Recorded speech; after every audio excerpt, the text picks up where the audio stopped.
Over the weekend, the White House released a framework for responsible immigration reform that will protect our people, put the interests of American workers first, and provide a permanent solution to DACA.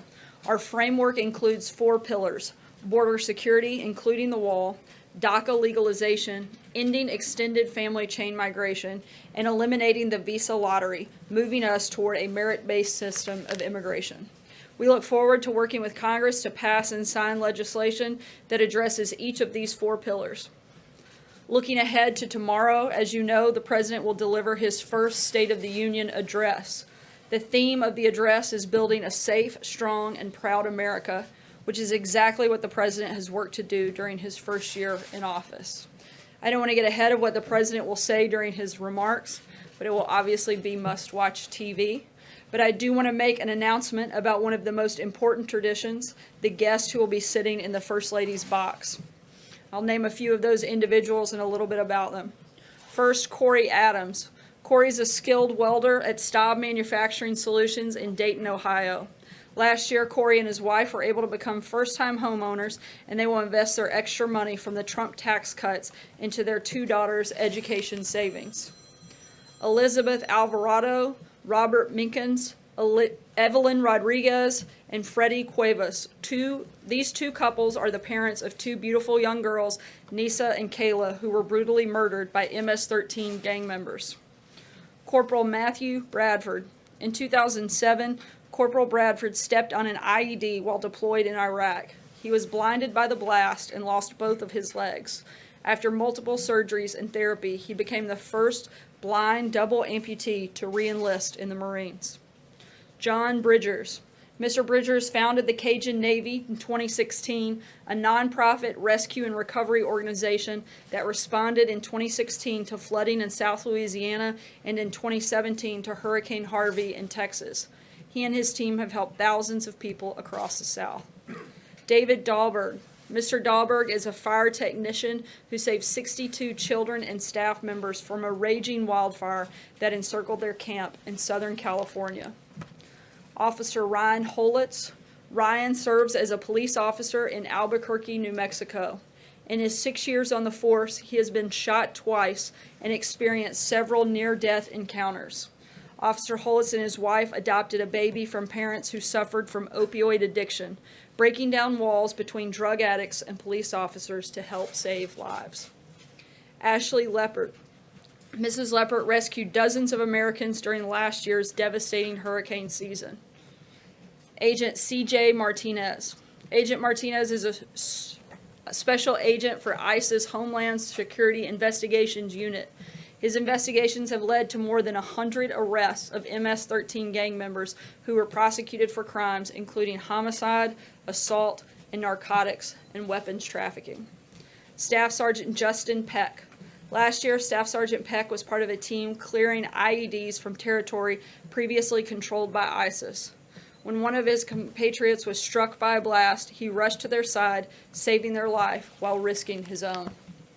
Preston Sharp.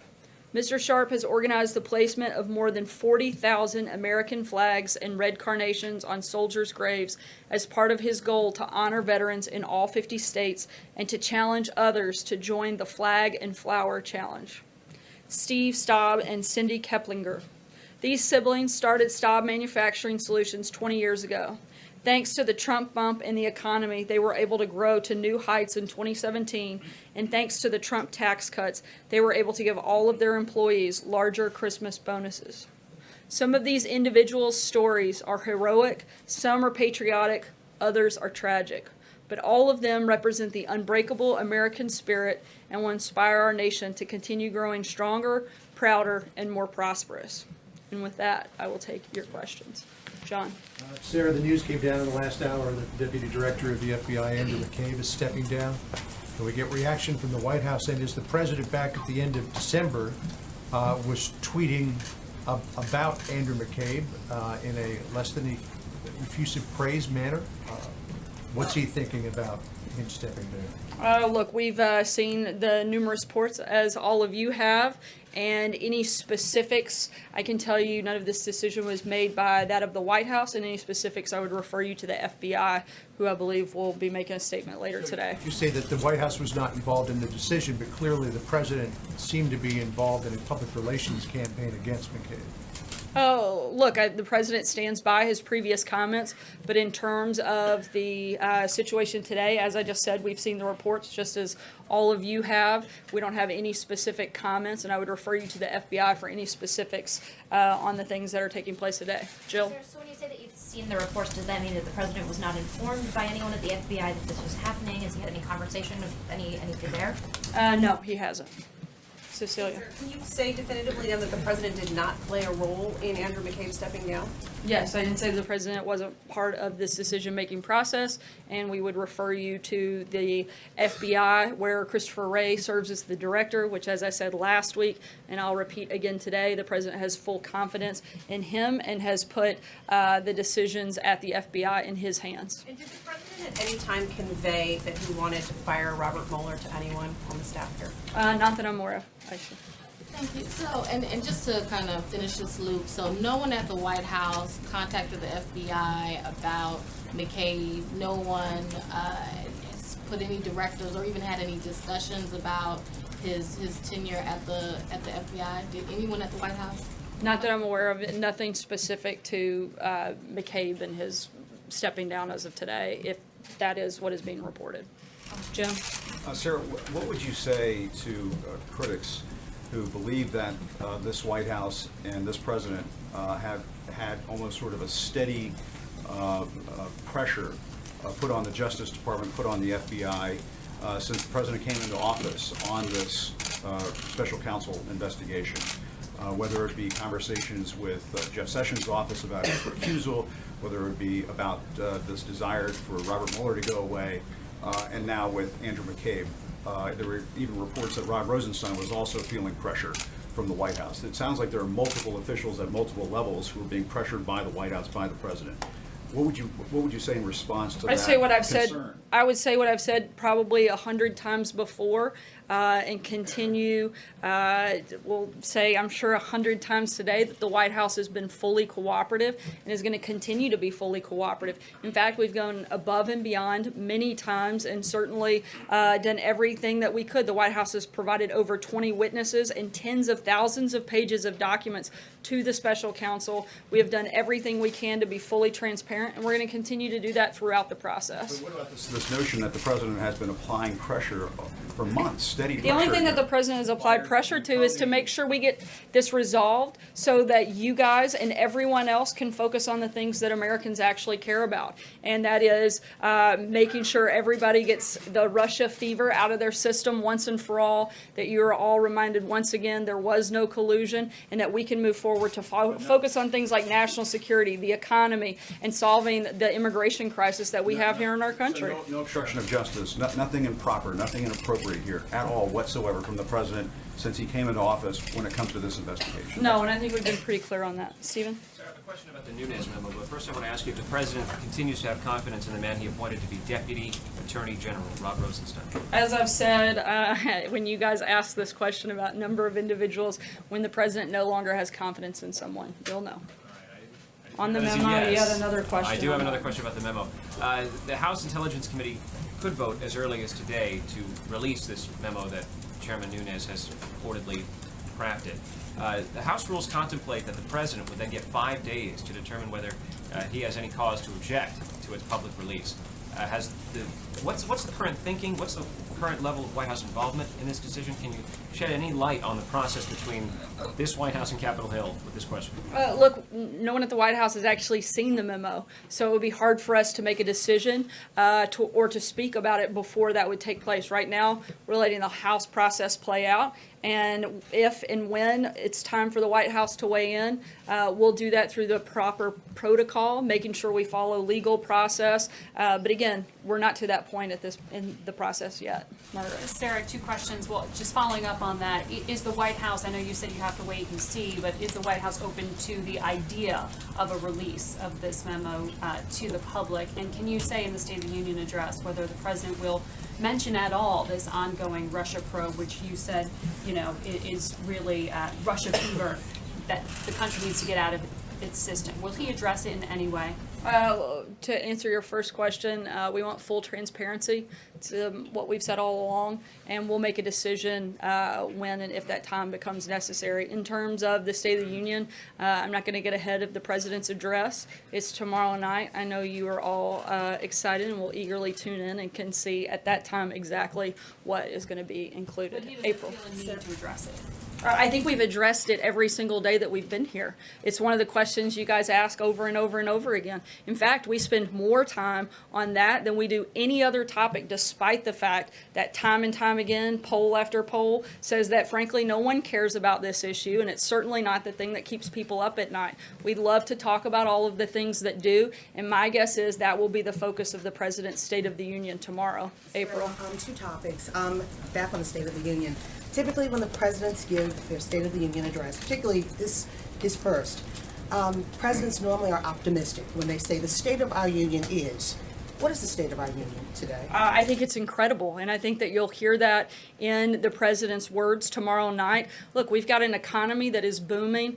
ISIS is on the run. We're remaking the judiciary in a way that actually believes in upholding the Constitution. There are some great things happening in this country, and I think you can expect to hear the president talk about a lot of those, not only what we've been able to do in the first year, but all of the great things that we're going to do in the next 7 years after this. On the second topic, I want to go to this issue of black unemployment. One, is the president going to start targeting black unemployment as he's saying that unemployment has gone down over his watch? I've never heard of a targeted approach from this administration.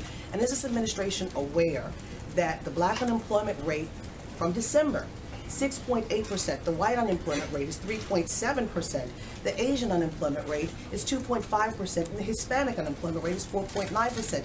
The black unemployment rate continues to be higher, and it's actually 2 times that, more than 2 times that, of the white unemployment rate. So is that something that this administration is touting, or they're trying to fix, make an active effort to fix in 2018? Look, I think you can see from the steps that we've already taken that we're trying to fix unemployment for all Americans. That's the point that the president has made time and time again, is that he wants it to be better for everybody. And we've made significant progress in that, both through the number of regulations that have been cut to make this a more job-friendly market, a more job-friendly environment, and certainly adding to that the tax cuts and tax reform legislation that the president led on has been historic in what has happened and in the way that it has helped our economy and certainly helped create jobs across the country. Why did he take issue with Jay-Z then, when he was just talking in terms of black America?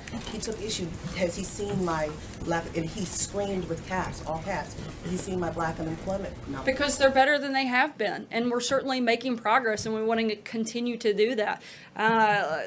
Look, we want every day to be better than the day before. And again, certainly for black Americans, for Hispanic Americans, across the board, this is a president who wants life to be better for all Americans, and he's going to keep fighting and pushing for that. And I think you'll hear him talk about that again tomorrow night. John? Thank you, Sarah. The former Attorney General of the United States, Eric Holder, described Andrew Mccabe as a dedicated public servant who has served this country well. Would you describe him in that same manner?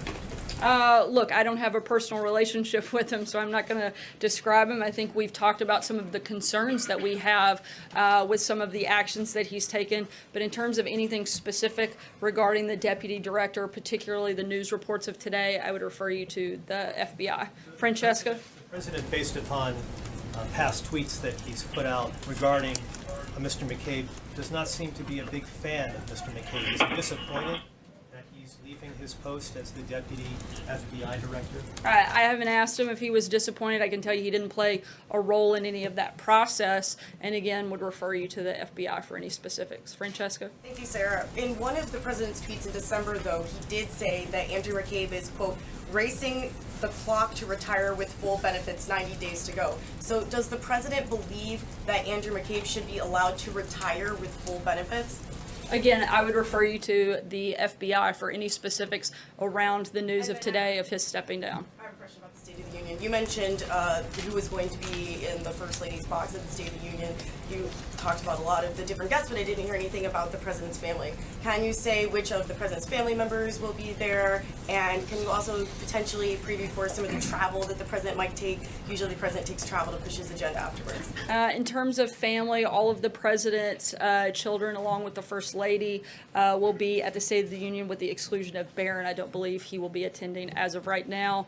And in terms of travel, we will keep you posted on any scheduling announcements that we have over the week. Margaret. Thanks, Sarah.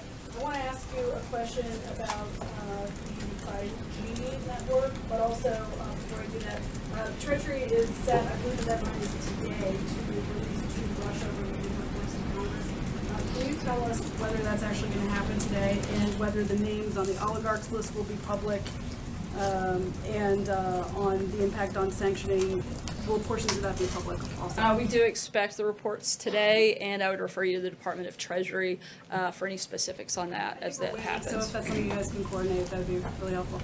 On 5G... We're coordinating, and I'm telling you that they're taking the lead, and for questions specific to it, you should reach out to the Department of Treasury in terms of timing.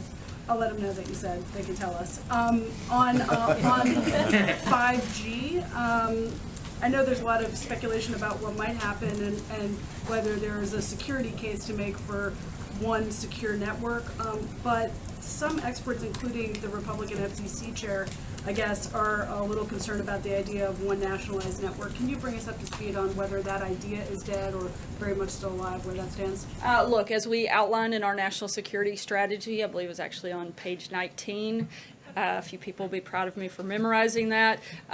We discussed the need for a secure network. Right now, we're in the very earliest stages of the conversation. There have absolutely no decisions made on what that would look like, what role anyone would play in it, simply the need for a secure network. And that is the only part of this conversation that we're up to right now. Just one network or multiple possible? Look, there are a lot of things on the table. Again, these are the very earliest stages of the discussion period, and there's been absolutely no decision made other than the fact the need for a secure network. Dave? Thanks, Sarah. Tomorrow night, will the president talk about an urban revitalization plan? As I said before, I'm not going to get into the details beyond what was already discussed last week on the State of the Union, but I do think it's something worth tuning into for all to see. I'll take one last question, Hunter. Thank you, Sarah. So the president has repeatedly touted black unemployment when faced with allegations of racism. Given those numbers, the low black unemployment, why do you think so many in the African American community are still so uncomfortable with the president?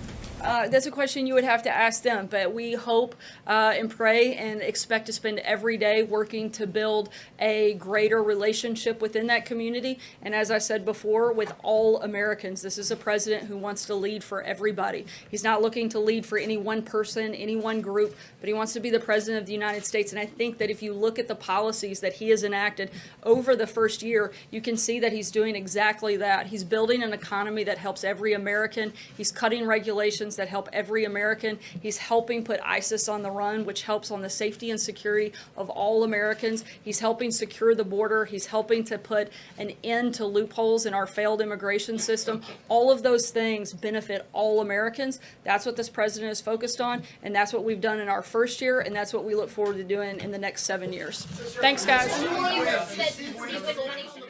That they had no influence on that and that was all the FBI's doing. What do you think? Let me know on Twitter. I am at Lookner on Twitter, at LOOKNER. We're taking your comments on the air. We're going to talk about the press briefing now. And real quick, I wanted to say thank you during the briefing. David, Narf KCalB, and I think David Jamerson, it may be David Jameson, but I think it's David Jamerson, donated to Right Side Broadcasting. Your donations are what keeps us on the air. We are a viewer-supported network, so if you like having somewhere that's not CNN or MSNBC or Fox, somewhere besides the mainstream media to go for some news coverage, please consider donating. You can donate by going to the bottom of the YouTube chat and clicking on the little $ sign at the bottom of the YouTube chat. or go to rsbn.tv/donate, rsbn.tv/donate. So I'd love to hear what you thought about the briefing. The big headline to me was Sarah Sanders again saying that the White House and President Trump had nothing to do with Andrew Mccabe stepping down today. Andrew Mccabe was the FBI deputy director and still until today. He was supposed to leave in March, but today, unanticipated, it was announced that he is stepping down. He has already left his post. We saw a couple reports on CBS News and on Fox News that claim he was forced out. Sarah Sanders seems to be suggesting that was the FBI's doing and not the White House's doing. So that's at least what she said. I'm sure we'll be hearing more reporting about this today. But what do you think about this? And President Trump, as we talked about in the pre-show, over the last few months, President Trump has expressed his unhappiness with Andrew Mccabe. It seems that the big problem President Trump has with Andrew Mccabe is that in 2015, Andrew McCabe's wife was running for state senator in Virginia, and she took roughly a $500,000 donation from a PAC controlled by Terry McAuliffe, who is the Virginia governor who is very close with the Clintons. Terry McAuliffe was also Hillary Clinton's 2008 campaign chairman. So Terry McAuliffe's PAC gave $500,000 to McCabe's wife's campaign in 2015, and then in 2016, Andrew McCabe ended up overseeing the FBI's investigation into Hillary Clinton's email server and also the FBI's investigation into the Clinton Foundation donations. So President Trump was very upset at Mr. McCabe and has said this to Mr. McCabe himself and has also posted it on Twitter. He's been upset that Mr. McCabe, I guess that what he would be upset about is Mr. McCabe allowed himself to oversee these Clinton-related investigations after his wife took $500,000 from a Clinton ally and Clinton friend.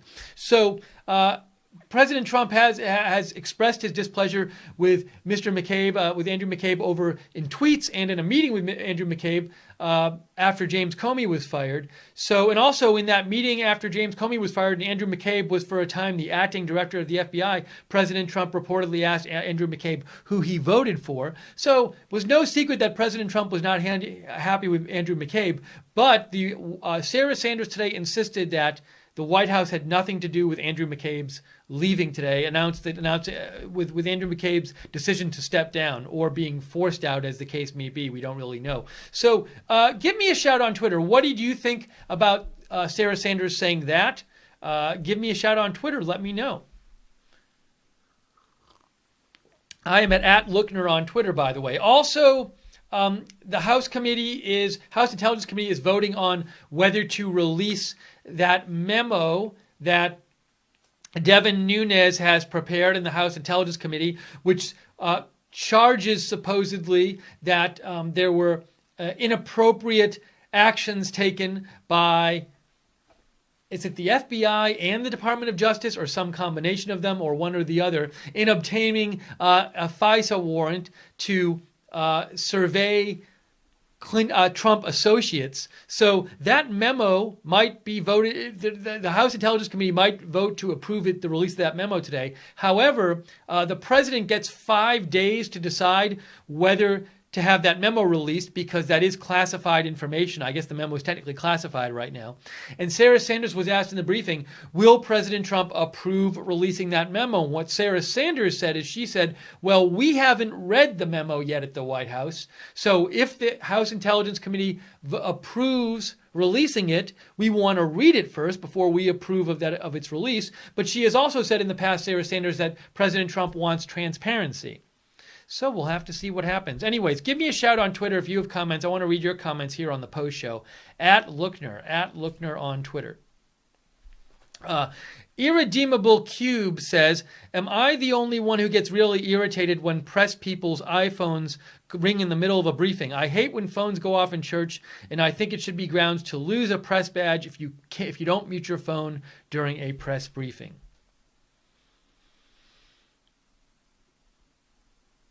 Okay, let me see some other comments from you. Oh, it looks like my graphics froze. Well, guys, my graphics froze for a second. we're working on fixing this problem with my program. So let me right now just continue the post show. If I have to, I apologize that everything froze here in my graphics, but I'm still going, so we'll just continue here.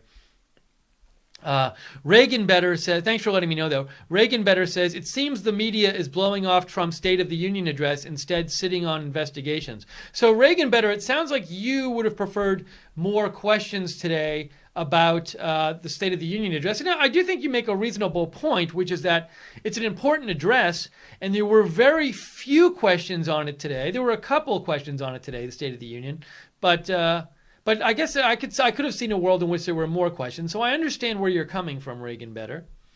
We will be covering the State of the Union tomorrow night. We will have live coverage. We're going to start hours before the actual speech. The actual speech is at 9. I believe we're going to start around 7. So tune in to us tomorrow for our State of the Union coverage. Irredeemable Cube said, the reporter that is asking about colorizing unemployment doesn't do anything but marginalize Americans. Unemployment rate across the board is falling for all Americans, judged by the content of their characters. So the reporter you're asking about is April Ryan, Irredeemable Cube. April Ryan, her question was, I believe, is the president specifically doing anything about black unemployment? He talks about how it's getting better, but is he doing anything specifically about black unemployment? And what Sarah Sanders' response was basically, look, the president is trying to lower unemployment for everyone, and that will in itself help lower black unemployment further. Thanks. Luciferin let me know the graphic is frozen too. Yeah, and we're working on this. We have this issue with this program. We're going to try another fix today for this program that we're using. But the problem is, for me to unfreeze the graphic right now, I kind of have to disappear for like 30 seconds, and I'd rather not do that. So we'll continue the post show. We'll fix the graphic soon.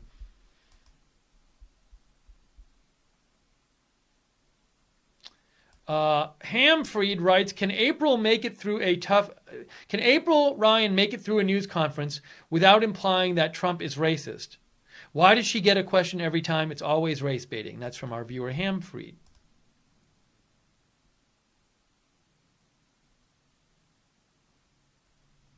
Can't Stump writes in, hi, I just want to quote the Bible. I feel it is very relevant to what we are living right now. Let God arise, let his enemies be scattered, let them also that hate him flee before him. Psalm 68:1, King James Version.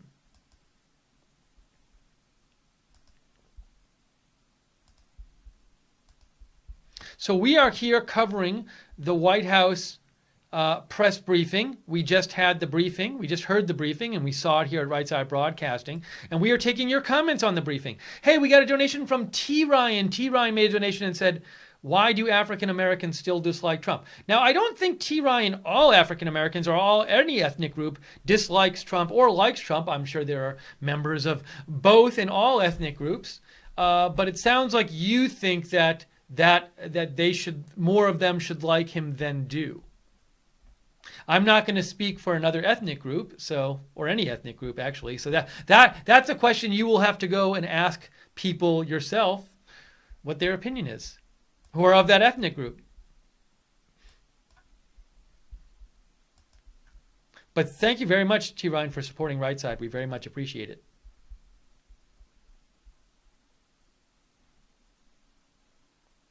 Now, she was asked, another thing she was asked was, does the president still have confidence in Rod Rosenstein, who is the deputy attorney general? And she said, if the president doesn't have confidence in somebody, you'll know. It's Rod Rosenstein, right? Not Ron Rosenstein? I think it's Rod. Yeah, it's Rod.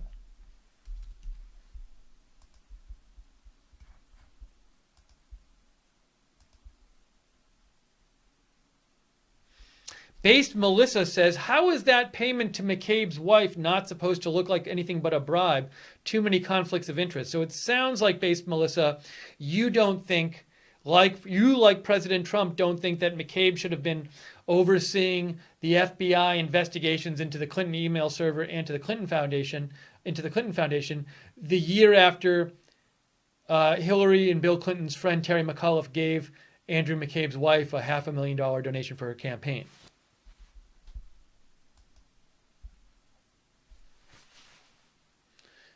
Let's see here.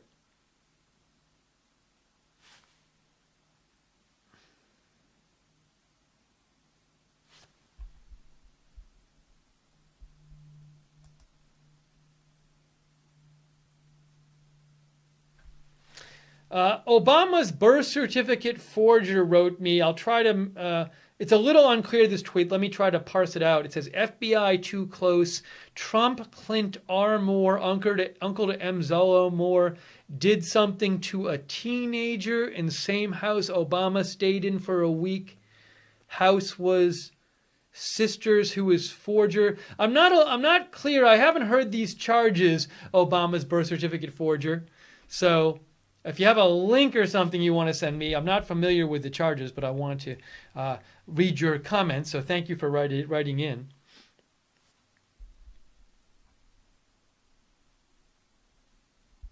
If you have comments about the briefing, give me a shout on Twitter at Lookner, at Lookner.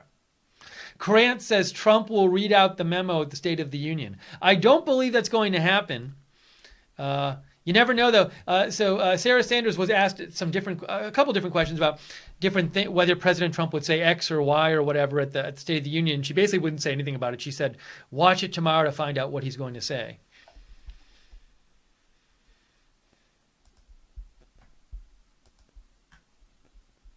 Kathy Smuskowitz says, hi, Steve. Does anyone really believe the questions on the State of the Union would be answered? Sarah never gets ahead of the president. Also, Mccabe is a swamp creature. No full benefits for him in March. So you're saying that maybe they didn't ask more questions about the State of the Union because they thought she wouldn't answer those questions. Interesting thought, Kathy. Thank you for writing in.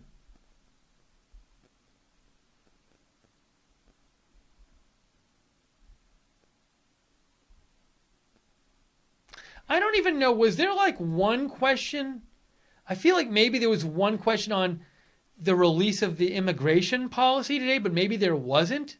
It's so interesting because the White House is supposed to release their position on the new immigration bill, their sort of list of demands, if you will, for the new immigration bill that the Congress is going to be debating today. I don't remember if there was even a question on it. If there was, there wasn't more than one. So. And that's going to be a big issue, I think, when it comes out.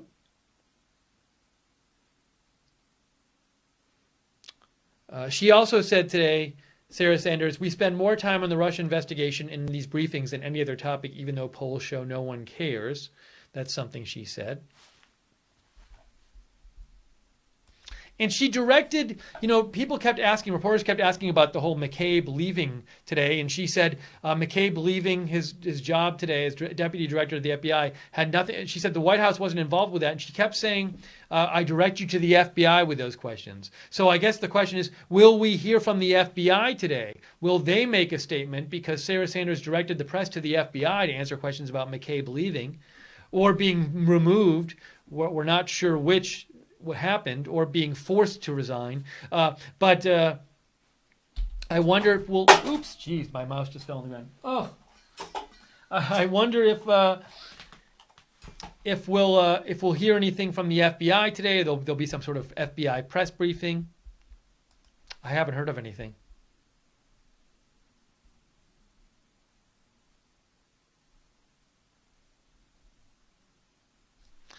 I saw also she announced that relatives of victims of MS-13 gang violence will be among the special guests for Trump's State of the Union speech tomorrow. Also, CNN's Caitlin Collins is reporting that a police officer who adopted an addict's baby will be a State of the Union guest as well. So we are this is the White House Briefing Post Show. We're taking your comments. Write to me at Lookner on Twitter, at Lookner. Also, be sure to subscribe to us on YouTube and click the notifications bell when you subscribe so you get notified when we're coming on the air. You can follow us on Facebook at Right Side Broadcasting and on Twitter at RSB Network. And thank you to our moderators who are moderating the chat today. Barbara Braley, JC, Roger Vega, Webster, all of them, Real Frank. and Common Sense and Gleno on the website.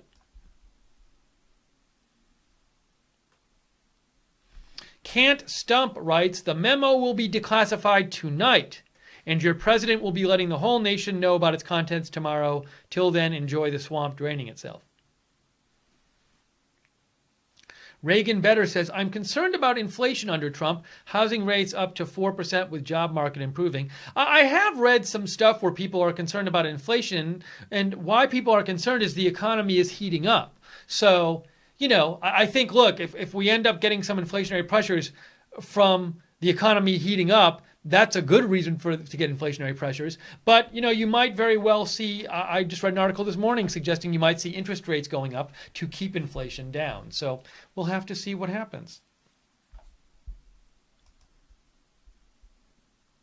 Oh, okay, I missed this. Kathy says Sarah Sanders did say there would be an FBI briefing later today. Okay, I'll have to look into that. Yeah, when I'm kind of, during the briefings, I'm doing some production stuff, and also I'm trying to take notes about the briefing, so I end up not catching literally every word that's said. So I'll have to look into that, Kathy. Thank you. Hoot says, can you please mention that today is the last day to write your congressman about release the memo?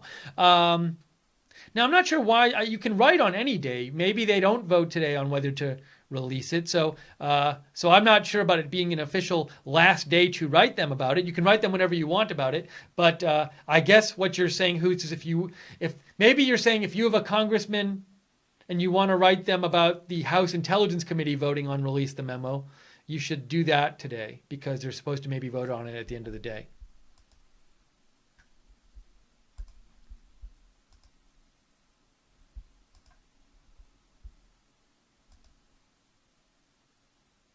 Thank you, Kathy Perry.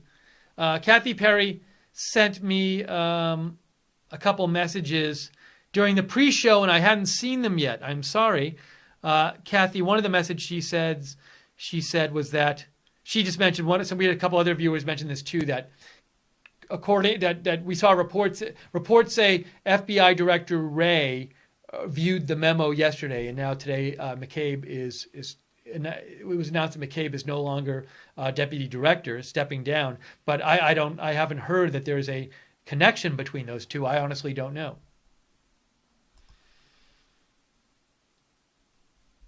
Russell Nielsen had written, are we streaming the State of the Union? If so, what time? Yes, as I mentioned earlier, we will be covering the State of the Union. The speech is at 9. Our coverage will probably start around 7. So we will definitely post on social media about that today when we figure out for sure. All right, last call here. Last call for comments on the post show right now. If you have comments, get them in now. Melissa Zimmerman made a donation, said, thanks for your reporting, MAGA. Thank you, Melissa, for supporting Right Side. That's what keeps us on the air, is your donations. So we really appreciate it. You can donate by doing what Melissa did, going to the bottom of the YouTube chat, click on that $sign at the bottom of the YouTube chat, or go to rsbn.tv/donate, rsbn.tv/donate. And you can get free stuff like this Right Side mug by setting up a monthly donation at rsbn.tv/donate.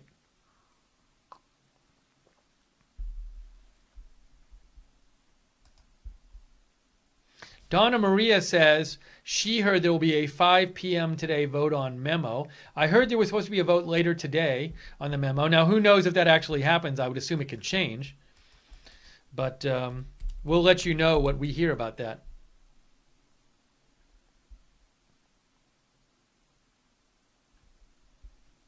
I see a story from CNN where they say the committee might vote on the memo release, but it's not definitely going to happen. The committee is supposed to meet at 5. The memo alleges serious... Stop it. Everything is autoplay video. It's unbelievable.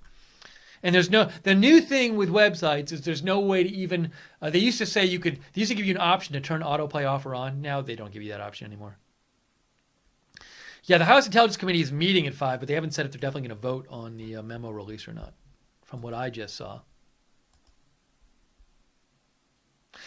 Donna Hicks says, Sarah said she believes the FBI will have a press briefing, but she did not say will definitely have a press briefing. Thank you, Donna. I'll look into that. We will look into that. T. Ryan made a donation and said, keep up the good work. Stephen Mods, love the channel. Thank you, T. Ryan. Thank you also to Jake Seals and Joe Seals who've been producing today. Jake is in control at the moment. You can follow Jake, who does all the music for Right Side, at @JacobRSBN Music. And you can follow Joe at Joe Seals, at Joe Seales. Joe is the CEO of Right Side. Dana says, thank you for all your coverage. Much appreciated. In the coming days, we all need to remember kindness. Thank you, Dana.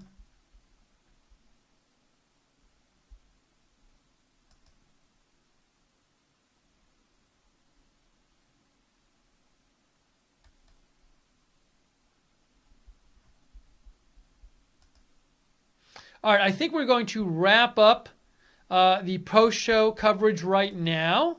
And if there's breaking news later today, we will come back on the air and give it to you. So be sure to subscribe to us on YouTube and click the notifications bell.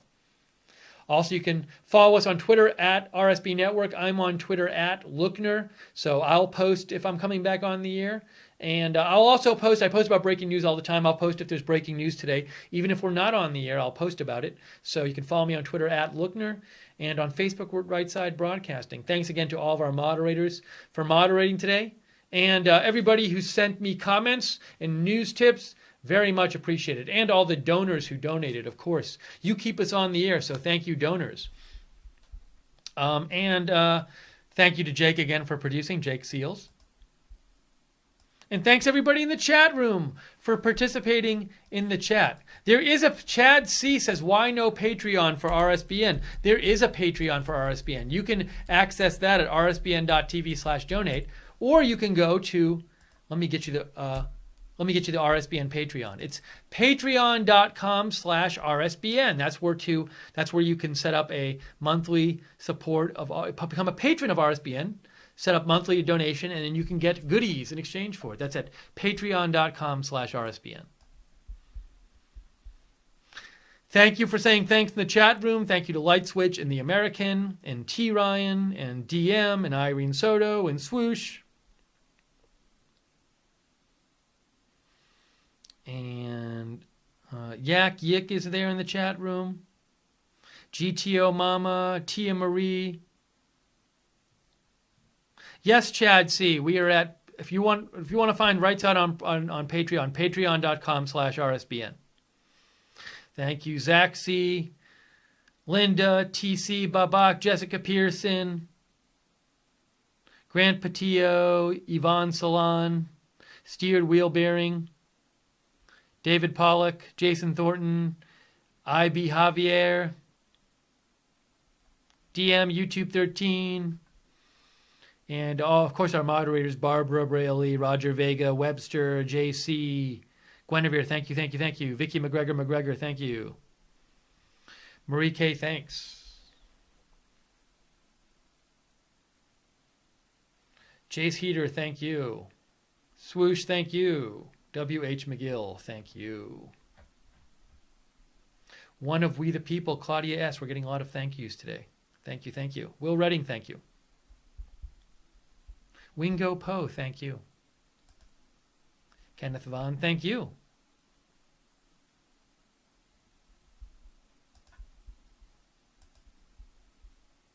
Thank you, Mia Zialia. Mia likes my outfit today. Thank you, Mia. Thank you, Chad.